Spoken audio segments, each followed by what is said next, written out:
વડોદરા શહેરની ઐતિહાસિક ઇમારત એવી ન્યાય મંદિર તેના રિનોવેશન માટે રાહ જોતી ઊભી હોય તેવી સ્થિતિનું નિર્માણ થયું છે।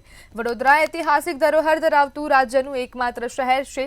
શહેરના કેટલાક એવા મહત્વના સ્થળો જેવા કે ન્યાય મંદિર, લહેરીપુરા ગેટ, પાણી ગેટ સહિત સયાજી જસ્ટિસ ટાવર, પ્રતાપનગરનો મકબરો જેવા વિવિધ સ્મારકોનો વૈભવી વારસો હાલ રિનોવેશન ઝંખી રહ્યો છે। જ્યારે શહેરની ઐતિહાસિક ધરોહર ધરાવતી ન્યાય મંદિરની ઇમારત હવે જર્જરિત બની છે, ત્યારે સરકાર આ બાબતની ગંભીરતા સમજી ઇમારતના રિનોવેશનની કામગીરીને આગળ વધારે એ જરૂરી બન્યું છે।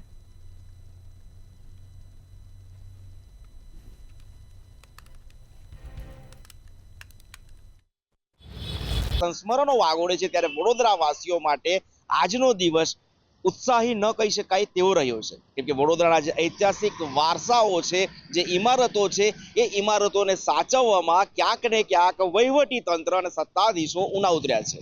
વાત કરીએ વડોદરાની ખૂબ જ મહત્વની કહી શકાય એવી ઐતિહાસિક ઇમારત ન્યાય મંદિરની, તો આ ન્યાય મંદિરની હાલત આજે ખસ્તા જોવા મળી રહી છે।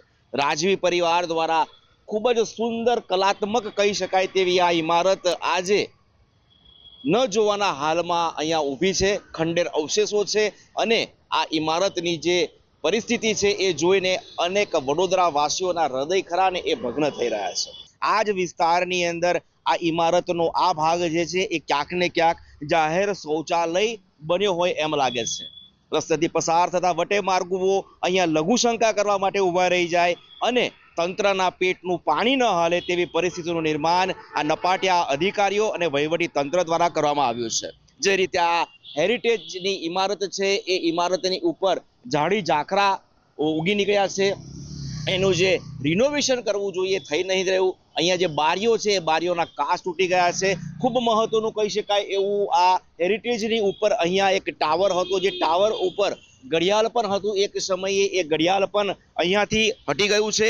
ત્યારે આ વર્લ્ડ હેરિટેજ ડેના સેલિબ્રેશનની અંદર આ ઇમારત માટેનું જે એક ઉત્સાહ હોવો જોઈએ અને રિસ્ટોર કરવાની જે વાત હોવી જોઈએ તેની સામે તંત્ર આજે પણ નિષ્ક્રિય થઈ છે। હાલાકી આર્કિયોલોજી વિભાગ દ્વારા સર્વે કરવામાં આવ્યું છે, તેનું ટેન્ડર પણ બનાવવામાં આવશે એવી વાત થઈ રહી છે, પરંતુ આ તમામ બાબતો વચ્ચે વડોદરા શહેરની અંદર આવેલા 150થી વધારે ઐતિહાસિક ઇમારતોની આ જ પરિસ્થિતિ છે। ત્યારે સાચા અર્થમાં વર્લ્ડ હેરિટેજ ડેની ઉજવણી ક્યારે સાર્થક થશે, જ્યારે વહીવટી તંત્ર આ ઐતિહાસિક ઇમારતો અને રાજવી પરિવારના સન્માનની અંદર એને પુનઃ સજીવન કરશે, પુનઃ એ અવસ્થામાં લાવશે, ત્યારે જ ક્યાંક ને ક્યાંક વર્લ્ડ હેરિટેજ ડેની જે ઉજવણી છે સાર્થક ગણાશે। હાલ તો આ ઇમારતો, તમામ ઇમારતો જે છે જે ખસ્તા હાલતમાં જે જર્જરિત છે એ નવજીવન મળે તેની રાહ જોઈને બેઠી હોય એમ લાગી રહ્યું છે।